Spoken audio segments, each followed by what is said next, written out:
ಆತ್ಮೀಯರಾದ ಎಲ್ಲರಿಗೂ ಶುಭೋದಯವು. ಈ ದಿನದ ವಾಕ್ಯದ ಧ್ಯಾನದ ಸಮಯಕ್ಕೆ ಕರ್ತನ ನಾಮದಲ್ಲಿ ನಿಮ್ಮನ್ನು ಸ್ವಾಗತಿಸುತ್ತೇವೆ. ಆತ್ಮೀಯ ಚಿಂತನೆಯಲ್ಲಿ ಪರಿಶುದ್ಧ ಸತ್ಯವೇದದಿಂದ ವಚನ ಭಾಗಗಳನ್ನು ನೋಡಿಕೊಳ್ಳುವ ಹಾಗೆ ಕ್ಷೇಮಕ್ಕಾಗಿರುವ ಆಜ್ಞೆಗಳು ಎಂಬ ಶೀರ್ಷಿಕೆಯಲ್ಲಿ ವಚನ ಭಾಗಗಳನ್ನು ಮುಂದುವರಿಸಿಕೊಳ್ಳುವ ಹಾಗೆ ಈ ದಿನದಲ್ಲಿ ಯೋಹಾನ ಬರೆದ ಸುವಾರ್ತೆಯ 14ನೇ ಅಧ್ಯಾಯದ 1ನೇ ವಚನವನ್ನು ಓದುವಾಗ ವಚನ ಹೀಗೆ ಬರೆದಿದೆ: ನಿಮ್ಮ ಹೃದಯವು ಕಳವಳಗೊಳ್ಳದೇ ಇರಲಿ, ದೇವರನ್ನು ನಂಬಿರಿ, ನನ್ನನ್ನು ನಂಬಿರಿ ಎಂಬುದಾಗಿ. ಇದೇ 14ನೇ ಅಧ್ಯಾಯದಲ್ಲಿ 27ನೇ ವಚನವನ್ನು ಓದುವುದಾದರೆ, ಶಾಂತಿಯನ್ನು ನಿಮಗೆ ಬಿಟ್ಟು ಹೋಗುತ್ತೇನೆ, ನನ್ನಲ್ಲಿರುವಂತ ಶಾಂತಿಯನ್ನು ನಿಮಗೆ ಕೊಡುತ್ತೇನೆ, ಲೋಕವು ಕೊಡುವ ರೀತಿಯಿಂದ ನಾನು ನಿಮಗೆ ಕೊಡುವುದಿಲ್ಲ, ನಿಮ್ಮ ಹೃದಯವು ಕಳವಳಗೊಳ್ಳದಿರಲಿ, ಹೆದರದಿರಲಿ ಎಂದು ಬರೆದಿದೆ.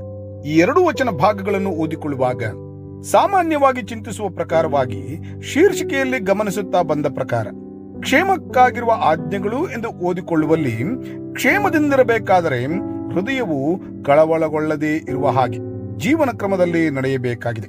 ಹೇಗೆಂದರೆ ಈ ವಚನ ಭಾಗಗಳು ಒಂದು ಧೈರ್ಯದ, ಒಂದು ನಂಬಿಕೆಯನ್ನು ನೀಡಬಹುದಾದ, ಸಂದರ್ಭಗಳ ನಡುವೆ ಸೋತು ಹೋಗಿರುವುದಾದರೆ ಒಂದು ಆದರಣೆಯ, ಹೀಗೆ ಇನ್ನೂ ಹೇಳುವುದಾದರೆ ಭವಿಷ್ಯತ್ತಿನ ಕುರಿತಾಗಿ ನಿರೀಕ್ಷೆಯನ್ನು ಎದುರು ನೋಡುತ್ತಿರುವುದಾದರೆ ಒಂದು ಭರವಸೆಯ ಮಾತುಗಳಾಗಿ, ಸಮಾಧಾನ ಕೊಡುವ ಮಾತುಗಳಾಗಿ ನೋಡಿಕೊಳ್ಳಬಹುದಾಗಿದೆಯಲ್ಲ.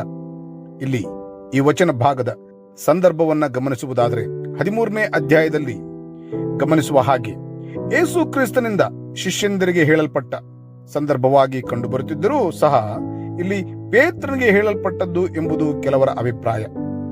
ಹೀಗಂದರೆ 13ನೇ ಅಧ್ಯಾಯದ ಅಭ್ಯಾಸಿಸುವಿಕೆಯಲ್ಲಿ ಕಡೆಯ ವಚನಗಳಾಗಿ ಗಮನಿಸುವಲ್ಲಿ ಪೇತ್ರನು ಕರ್ತನನ್ನು ಅಲ್ಲಗಳೆಯುವನಾಗುತ್ತಾನೆ ಎಂದು ವಚನ 37 ಮತ್ತು 38ರಲ್ಲಿ ಓದಬಹುದು. ತದನಂತರದ ಮುಂದುವರಿದ ವಚನ ಭಾಗಗಳೇ, ನಿಮ್ಮ ಹೃದಯವು ಕಳವಳಗೊಳ್ಳದೇ ಇರಲಿ, ದೇವರನ್ನು ನಂಬಿರಿ, ನನ್ನನ್ನು ನಂಬಿರಿ ಎಂದು ಹೇಳುವುದರ ಮೂಲಕ ಇಲ್ಲಿ ಕ್ರಿಸ್ತನು ದೇವರಿಗೆ ಸಮಾನನಾಗಿರುವನೆಂಬ ಮತ್ತೊಂದು ವಿಶೇಷವಾದ ಸಂಗತಿಯನ್ನು ಹೇಳುತ್ತಾ ಇದ್ದಾನೆ. ಹೇಗೆಂದರೆ 27ನೇ ವಚನವನ್ನು ಓದುವ ಪ್ರಕಾರವಾಗಿ ನನ್ನಲ್ಲಿರುವಂತ ಶಾಂತಿಯನ್ನು ನಿಮಗೆ ಕೊಡುತ್ತೇನೆ ಎಂದು ಹೇಳುವಾಗ ಇಲ್ಲಿ ಗಮನಿಸಬಹುದಾದಂತಹ ಒಂದು ಸಂಗತಿಯು, ಯೇಸು ಕ್ರಿಸ್ತನು ಕೊಡುವ ಶಾಂತಿಯು ಕೇವಲ ಸಂತೃಪ್ತಿಗಿಂತಲೂ ಎಷ್ಟೋ ಮಿಗಿಲಾದದ್ದಾಗಿದೆ. ಇದು ಮನಸ್ಸು, ದೇಹ ಮತ್ತು ಆತ್ಮದ ಸಂಪೂರ್ಣವಾದ ಸುಸ್ಥಿತಿಯಾಗಿದೆಯಲ್ಲ. ಇಲ್ಲಿ ನೋಡುವ ಸಂಗತಿ, ಆತನನ್ನು ಅಂದರೆ ಕ್ರಿಸ್ತನನ್ನು ನಂಬುವಾಗ ಸಮಾಧಾನವನ್ನು, ಶಾಂತಿಯನ್ನು ಕಂಡುಕೊಳ್ಳಬಹುದು. ಇಲ್ಲಿ ಆತನು ಕೊಡುವ ಸಮಾಧಾನವನ್ನು, ಶಾಂತಿಯನ್ನು ಹೊಂದಿಕೊಳ್ಳುವಾಗ ಹೃದಯವು ಕಳವಳಗೊಳ್ಳದೆಯೂ ಹೆದರದೆಯೂ ಇರಲು ಸಾಧ್ಯವಾಗುತ್ತದಲ್ಲ. ಇಲ್ಲಿ ನಂಬಿಕೆಯು ಪ್ರಮುಖವಾದ ಪಾತ್ರವಾಗಿದೆಯಲ್ಲ. ವಚನದಲ್ಲಿ ಓದುತ್ತಾ ಬಂದ ಪ್ರಕಾರವಾಗಿ ಇಲ್ಲಿ ಅವರ ಹೃದಯವು ಕಳವಳಗೊಳ್ಳಬಹುದಾದ ಅನೇಕ ಸಂಗತಿಗಳನ್ನ ನೋಡಬಹುದಾಗಿದೆ. ಅವರ ಒಡೆಯನು ಹೊರಡುತ್ತಾ ಇದ್ದಾನೆ. ಆತನ ವಿಷಯದಲ್ಲಿ ಇನ್ನೂ ತಿಳಿಯಬೇಕಾದ ಪೇತ್ರನು ಮಾತನಾಡುತ್ತಾ ಇದ್ದಾನೆ. ಮುಂದೆ ಏನಾಗಲಿದೆ ಎಂದು ವಾಸ್ತವಿಕವಾಗಿ ಕ್ರಿಸ್ತನನ್ನು ಹೊರತು ಬೇರೆ ಯಾರಿಗೂ ಅಲ್ಲಿ ಅರಿಯಲು ಸಾಧ್ಯವಾಗುತ್ತಿಲ್ಲ. ಆದರೆ ಯಾವುದೋ ಒಂದು ಕಷ್ಟಕರವಾದ ಸನ್ನಿವೇಶವು ಜರುಗಲಿದೆ ಎಂದು ಅವರು ಯೇಸುವಿನ ಮಾತುಗಳ ಮೂಲಕ ಗ್ರಹಿಸಿಕೊಳ್ಳುವರಾಗುತ್ತಿದ್ದಾರಲ್ಲ. ಅಂತಹ ಸಂದರ್ಭಗಳ ನಡುವೆ ಕ್ರಿಸ್ತನ ಧೈರ್ಯಪಡಿಸುವ ಮಾತುಗಳು, ನಿಮ್ಮ ಹೃದಯವು ಕಳವಳಗೊಳ್ಳದೇ ಇರಲಿ ಎಂಬುವಂಥದ್ದು. ಹೀಗೆ ಕಳವಳಗೊಳ್ಳದೆ ಧೈರ್ಯವಾಗಿರಲು ಈ ಮುಂದುವರಿದ ವಚನ ಭಾಗಗಳಲ್ಲಿ ಕೆಲವು ಕಾರಣಗಳನ್ನ ಕೊಡುತ್ತಾ ಇದ್ದಾನಲ್ಲ.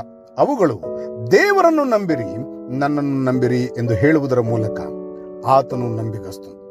ಆತನು ತನ್ನ ಜನರಿಗೆ ಈ ರೀತಿಯ ಶೋಧನೆಗಳು ಬರುವಾಗ ಅವುಗಳನ್ನು ಹೇಗೆ ಜಯಿಸಬಹುದು ಎಂದು ಹೇಳುತ್ತಾ ಇದ್ದಾನಲ್ಲ.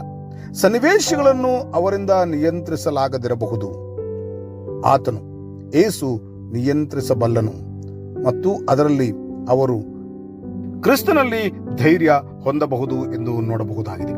ಈ ಮುಂಜಾನೆಯ ಸಮಯ ಇನ್ನೊಂದು ಆವರ್ತಿ ಧೈರ್ಯಪಡಿಸುವ ಆತನಲ್ಲಿಯೇ ಭರವಸೆ ಇಡುವುದರ ಮೂಲಕ ಕಳವಳಗೊಳ್ಳದೆ ಬಲ ಹೊಂದಿ ನಂಬಿಕೆಯಲ್ಲಿ ಮುಂದುವರಿಯುವ ಹಾಗೆ ಒಳ್ಳೆಯವನಾಗಿರುವ ಕರ್ತನ ಕೃಪೆ ಎಲ್ಲರೊಂದಿಗಿರಲಿ.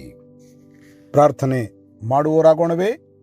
ನಂಬಿ ಪ್ರಾರ್ಥಿಸುವ ಎಲ್ಲರನ್ನೂ ಒಳ್ಳೆಯವನಾಗಿರುವ ಕರ್ತನು ತಾನೇ ಆಶೀರ್ವದಿಸಿ ಕಾಪಾಡಿ ನಡೆಸಲಿ. ಆಮೇನ್.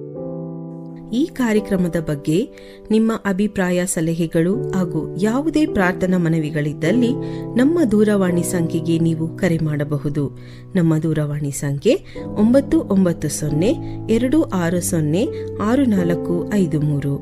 ನಿಮ್ಮ ಅಭಿಪ್ರಾಯಗಳನ್ನು ಇಮೇಲ್ ಮೂಲಕವೂ ನಮಗೆ ತಿಳಿಸಬಹುದು. ನಮ್ಮ ಇಮೇಲ್ ID info@fibaonline.org.